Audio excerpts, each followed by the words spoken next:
نحمدہ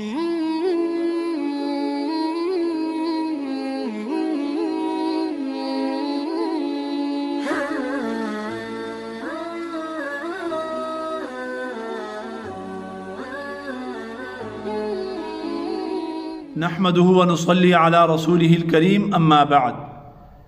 ایک بہت ہی عظیم حدیث ہے کہ جس میں بیماروں کے لیے بہت بڑی خوشخبری اور تسلی کی بات ہے۔ میرے محترم دوستو، ہم اور آپ دیکھ رہے ہیں کہ گزشتہ کئی ماہ سے کرونا کے موذی مرض نے پوری دنیا کو اپنی لپیٹ میں لیا ہوا ہے۔ ہمارے اپنے ملک پاکستان میں کتنے ہی لوگ ہیں جو کہ اس مرض کے بسبب اس دنیا سے جا چکے ہیں، اور لاتعداد لوگ اس وقت ہسپتالوں میں، گھروں میں انتہائی تکلیف دہ لمحات سے گزر رہے ہیں۔ اللہ رب العزت ان سب کو شفاء کاملہ عطا فرمائے، اور جو اس دنیا سے چلے گئے ان کی مغفرت فرمائے، اور ہم سب کی حفاظت فرمائے۔ ہم اور آپ کے لیے اسلام کی تعلیمات یہ ہیں، اللہ اور اس کے رسول صلی اللہ علیہ وسلم کا حکم اور تعلیمات یہ ہیں کہ اللہ سے ہر وقت عافیت مانگو۔ صلی اللہ العافیہ، اللہم انا نسألک العفو والعافیت فی الدنیا والآخرہ۔ لیکن اگر کوئی مصیبت یا پریشانی یا بیماری آ جائے تو پھر صبر کرنا ہے۔ صرف صبر نہیں کرنا، بلکہ اس سخت حالت میں، اس سخت بیماری میں اللہ کا شکر ادا کرنا ہے، اللہ کے فیصلے کے اوپر، اللہ کی تقدیر کے اوپر راضی ہونا ہے۔ آپ کے سامنے میں جو حدیث بیان کرنے جا رہا ہوں، حضرت عطا بن یسار اس حدیث کے راوی ہیں، اور موطا امام مالک میں حدیث نقل ہے، اور بعض اہل علم نے اسے حسن کے درجے میں قرار دیا ہے۔ اس حدیث کو اگر مریض ہر وقت اپنے سامنے رکھ لیں، اپنے ذہن میں رکھ لیں، تو انشاءاللہ ان کے لیے بیماری کے اندر صبر کرنا آسان ہو جائے گا۔ بہت ہی عظیم حدیث ہے، بہت ہی عجیب حدیث ہے۔ حدیث کے الفاظ کیا ہیں؟ حدیث کے الفاظ یہ ہیں کہ اذا مرض العبد بعث اللہ الیہ ملکین، کہ جب کوئی بندہ بیمار ہوتا ہے تو اللہ رب العزت اس کی طرف دو فرشتے بھیجتے ہیں۔ فقال، اور اللہ رب العزت ان فرشتوں کو فرماتے ہیں، انظرا ماذا یقول لعوادہ، اے فرشتو جا کر دیکھو اور رپورٹ لے کر آؤ کہ اس بندے کے پاس، اس مریض کے پاس جو لوگ بیمار پرسی کے لیے آ رہے ہیں، عیادت کے لیے آ رہے ہیں، اور اس سے پتہ کرتے ہیں کہ بھئی کیسے مزاج ہیں، کیسی طبیعت ہے، کچھ فرق ہے نہیں ہے، تو اس کے جواب میں یہ کیا کہتا ہے؟ کیا یہ کوئی شکوہ شکایت کرتا ہے؟ مجھ سے شکوہ، تقدیر سے شکوہ، اور جو ہے نا آہوزاری کرتا ہے، رونے دھونے بیٹھ جاتا ہے، اور یا یہ ہے کہ میرا شکر ادا کرتا ہے اور صبر کرتا ہے، میرے فیصلے کے اوپر، میری تقدیر کے فیصلے کے اوپر جو ہے نا وہ راضی ہوتا ہے اور الحمدللہ کہتا ہے۔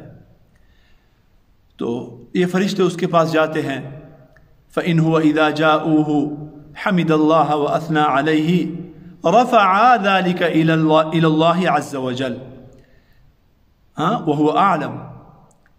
تو جب یہ لوگ اس کے پاس جاتے ہیں، فرشتے وہاں پر بیٹھے ہوتے ہیں، اس کو دیکھ رہے ہوتے ہیں، اس کی مانیٹرنگ کر رہے ہوتے ہیں، تو جب لوگ اس کے پاس جاتے ہیں بیمار پرسی کے لیے اور اس سے پوچھتے ہیں کہ بھائی کیسی طبیعت، اس کے جواب میں اگر یہ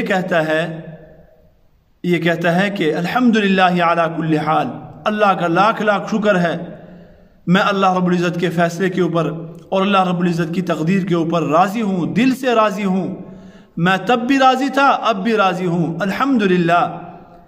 اگر یہ انسان اور یہ مریض اس طرح کے الفاظ اپنی زبان سے ادا کرتا ہے تو فرشتے اللہ رب العزت کے پاس رپورٹ لے کر جاتے ہیں کہ یا اللہ، آپ کا بندہ تو آپ کا شکر ادا کر رہا تھا، اسے کسی قسم کا کوئی شکوہ نہیں تھا، کوئی شکایت نہیں کر رہا تھا۔ تو اللہ رب العزت کو بھی پتہ ہے، پہلے ہی سے پتہ ہے، لیکن جب فرشتے یہ بات بتاتے ہیں تو آگے سے اللہ رب العزت کیا فرماتے ہیں، سبحان اللہ، فیقول لعبدی علی ان توفیتہ ان ادخلہ الجنہ، اللہ رب العزت فرماتے ہیں کہ میں نے اپنے بندے کے لیے اپنے اوپر یہ بات ضروری قرار دی ہے اور واجب قرار دی ہے، واجب کر دی ہے کہ اگر اس بندے کو میں نے اس مرض میں، اس بیماری میں موت دے دی تو میں اسے جنت میں داخل کروں گا۔ سبحان اللہ، اللہ تعالیٰ نے وعدہ کر لیا ہے کہ اگر بیماری میں نے اس کو موت دے دی تو میں اسے جنت میں داخل کروں گا، اگر یہ میرا شکر ادا کر رہا ہے اور میرے فیصلے کے اوپر، میری تقدیر کے اوپر یہ دل سے راضی ہے۔ وَإِنْ أَنَا شَفَيْتُهُ، اور اگر میں نے اس کو شفا دے دی اور یہ ٹھیک ہو گیا تو تب بھی وعدہ ہے۔ تب کیا وعدہ ہے؟ سبحان اللہ، بڑے عجیب قسم کے وعدے اللہ رب العزت نے فرمائے ہیں۔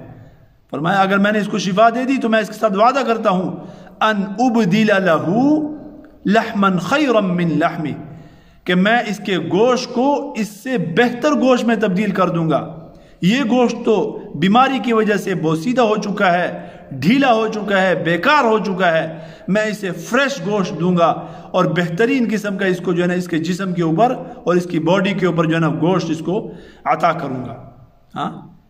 اور یہ لگے گا نہیں کہ یہ بیمار تھا، بہترین قسم کی اس کو صحت مند اس کو گوشت جو ہے نا وہ عطا کر دوں گا۔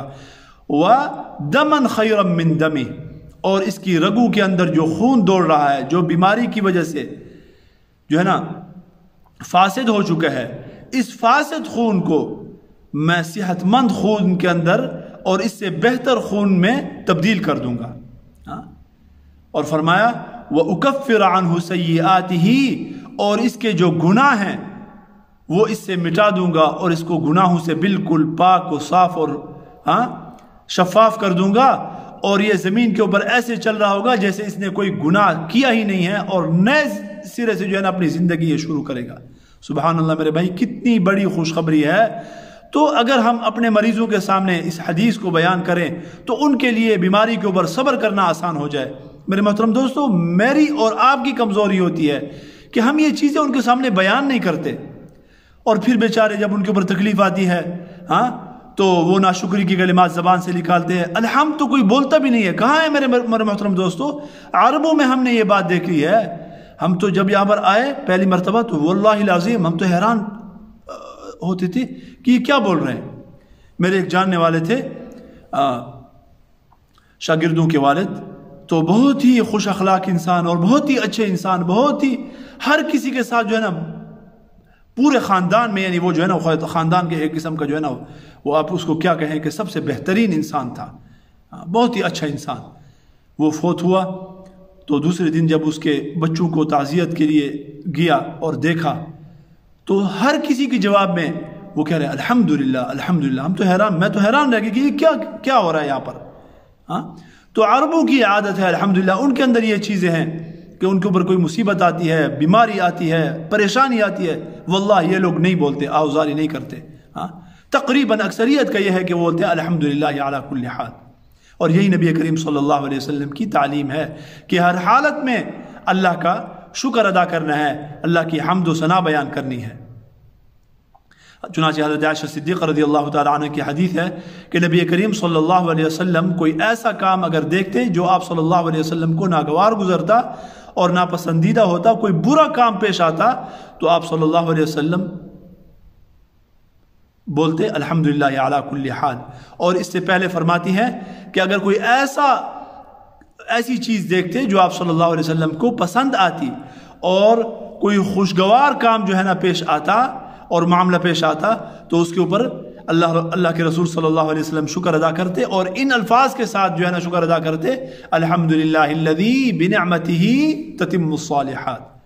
تو ہم اور آپ کو بھی چاہیے کہ ان الفاظ کے ساتھ نعمتیں مل رہی ہیں، اچھا کام ہو گیا، اچھا لگ رہا ہے تو بولے الحمدللہ الذی بنعمتہ تتم الصالحات۔